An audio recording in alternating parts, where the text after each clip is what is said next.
Why is it that the ones God chooses seem to be the ones who suffer in silence the most? The truth is, if you are truly chosen, you will often find yourself walking through storms no one else can see, fighting battles no one else can feel, and carrying weights no one even knows you bear. This isn't random, it's spiritual, it's strategic, and it's often secret. The isolation isn't punishment, it's preparation. God hides his strongest soldiers in the shadows before he releases them into the spotlight.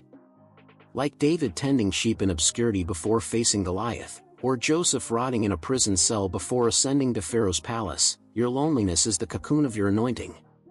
But here's the shocking part, many chosen ones begin to believe that isolation is just their lot in life, and that's the lie the enemy wants you to believe. He knows if he can keep you feeling abandoned, he can keep you from aligning with your divine assignment. So you withdraw. You smile in public, but weep in private. You minister to others, yet no one ministers to you. You intercede, but no one intercedes for you. The spiritual warfare is relentless, because the enemy doesn't fight what doesn't threaten him. The reason your struggle is so intense isn't because you're weak, it's because of what you're carrying. The more heaven has invested in you, the more hell will oppose you. That's why you're attacked in your mind, your emotions, your relationships. That's why friendships suddenly fall apart. Why you feel misunderstood even by people who love you. It's not them, it's the mantle you carry. Romans 8 verse 18 says the sufferings of this present time are not worthy to be compared with the glory that shall be revealed in you, but the glory can't be revealed until the breaking is complete. And breaking always happens in secret.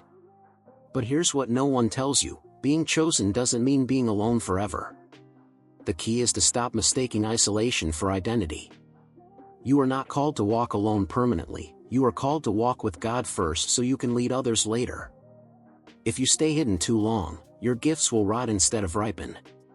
Elijah ran to the cave in fear and exhaustion, but God didn't let him stay there, he called him out with a whisper, 1 Kings 19. That's what God is doing with you right now.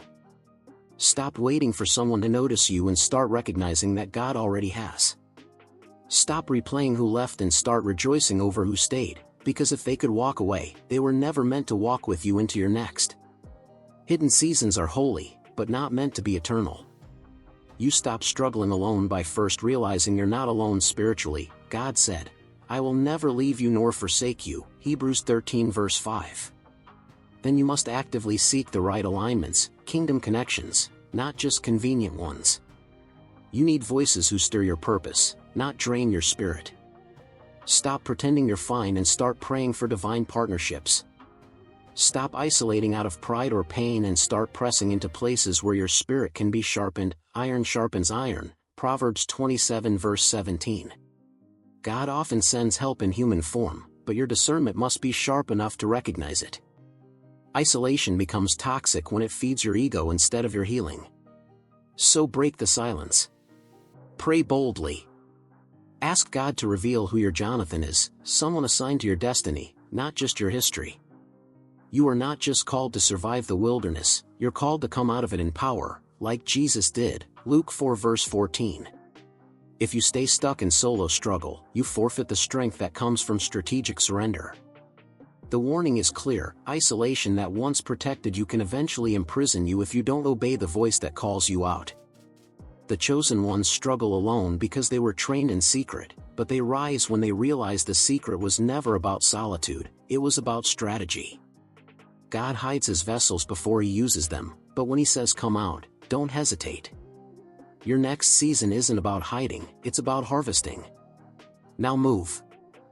If you know this message was for you, share your thoughts in the comments, leave a like if you believe your hidden season has purpose, and subscribe with notifications so you never miss the word God is sending to prepare and position his chosen ones for their next season.